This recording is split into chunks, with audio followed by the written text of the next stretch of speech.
PCT is more important than steroids. PCT is more important than your training. PCT is more important than your fucking life, guys. Like, this is where people go downhill.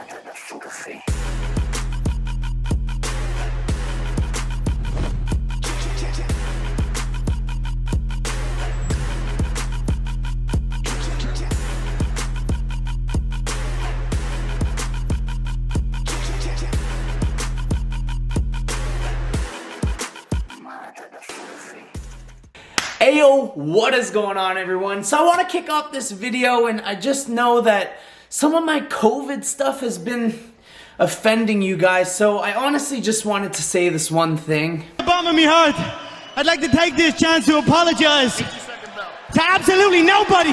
Because in life, there are winners and there are fucking losers, and we are not fucking losers. I mean, I wake up in the morning, I piss excellence. Now, this video is post-cycle therapy for dummies. I do have a post-cycle therapy video already up on YouTube. I'll put like the link in the description if you want to check that out. But this one, I feel like we need to break it down for the people that just aren't as smart as the rest of us, because the amount of times I get a DM saying, Mark, I'm gonna Clomid for my PCT. Mark, what can I use for PCT? Guys, PCT is a post-cycle therapy. It's a conjunction of several different things. You can't just use one thing for a PCT. Does that make sense? So I'm gonna break down this as stupid as I possibly can so that you guys can understand. But first, we squatted heavy, or at least we tried to. We had probably the first squat fail that I've ever had in my entire life. It was at this moment that he knew he fucked up. So we're gonna go to the gym. We're gonna give a full breakdown of my leg day. So I mean, let's wrap this up and go.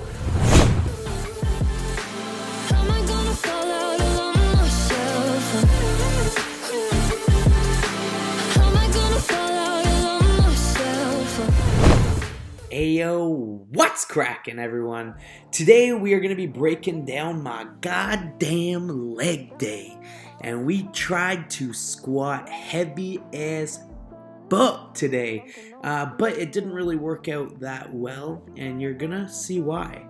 So the way that I like to start my squats is I like to work up like 1 plate, 2 plate, 3 plate, 4 plate, 5 plates, and then do whatever working set needs to be done. I usually either squat in sleeves or in wraps. In this case, I did not have my sleeves, so I kept my knees au naturel, the last natural thing about me, until I think I got to 5 plates. I threw on some wraps, so that's any indication to fuck somebody raw tonight. That's the sign.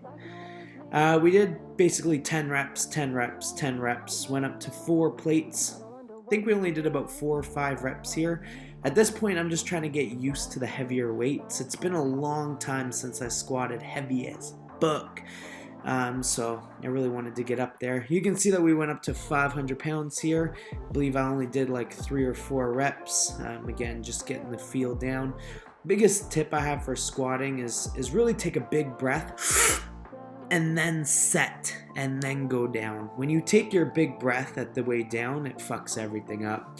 So I went to 635 here, but the only issue was there was not enough space on the bar. So as you can see here, the clip fell off, and then the weight fell off, and then a 45-pound fell off. I was literally lucky enough to rack this right before this bar flipped to the guy beside me. He was like fucking stunned that that bar did not flip. So the goal was to get like 6 to 10 reps with 635, but because of the plate mishap, I just worked back down to 315, and I just did a ton of fucking drop sets until literally I could not move these freaking legs. I literally was shaking. My central nervous system was like, I'm legally fucking blind. I can't see. And that's where you're gonna grow the most amount of muscle, is when you can really push it.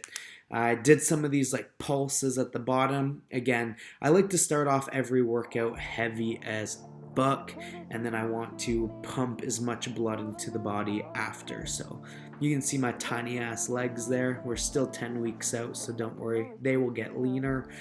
On leg extensions, I like to use kind of mediocre weight, really lean back in the seat and get a full stretch and a full contraction. Usually I don't lift that fast. Watching the video back, I'm like, okay, I am doing these slightly too fast.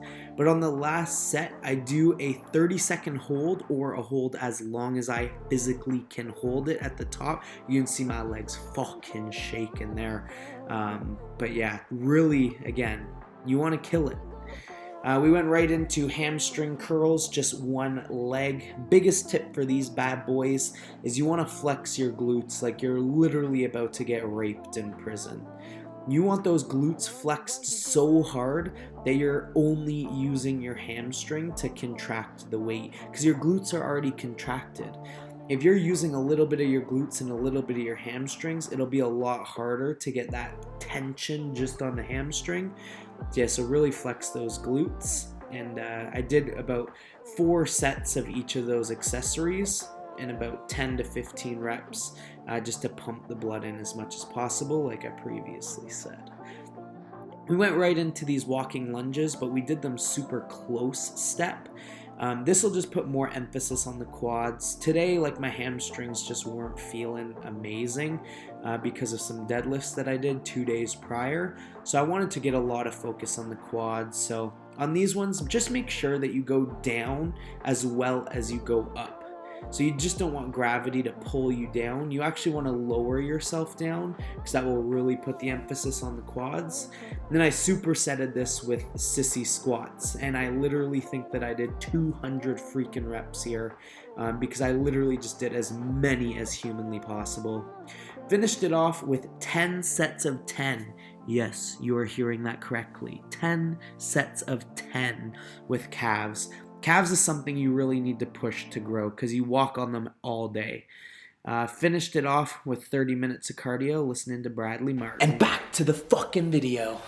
Alright guys, so for peace, I'm gonna keep this short and simple so I don't confuse anybody. This is going to be the least scientific video on this channel, and if you and your grandma and your mom and your younger sister and your pet turtle cannot understand this, you should be not taking steroids. You shouldn't. Just don't do it. Please don't do it. Okay, so a PCT. We're not even going to get into dosages. You have 3 major components to a PCT. What are they? You have number 1, which is HCG. HCG is used for simpler terms, stimulating your testosterone to get it back to a normal level. HCG does suppress testosterone in order to bring your test levels back up, but it is the main thing to stimulate your testosterone into getting it back into a natural level after you come off drugs. After you take steroids or take something that is going to be taking place of the production of testosterone, this is going to teach your body to produce that testosterone again. And your body may be able to do it without taking it, but it is still a good idea to take HCG to get your test levels back into a natural limit as fast as possible. That is number 1.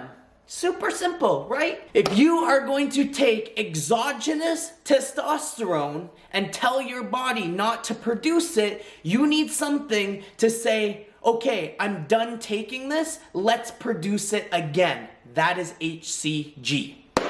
And number 2 and 3. Now, these 2 things, guys, do almost the exact same thing. A lot of you guys keep saying this whole, I'm gonna Clomid for PCT, or I'm gonna Nolvadex for PCT, and they do the same thing.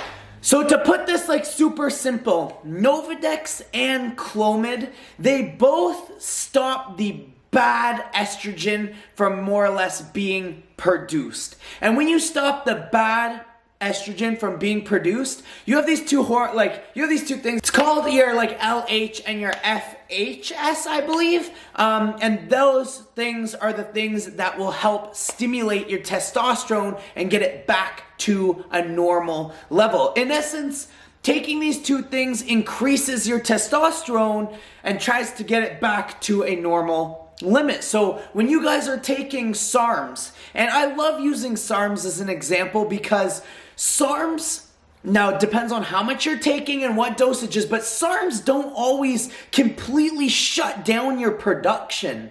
So a lot of the times, like a PCT, you do not need one, or if you did need one, it can be bare ass minimum. Like Clomid is very intense, guys. Clomid fucks with your mood. When I take Clomid, I cry like a little bitch, guys. What the heck are you wearing?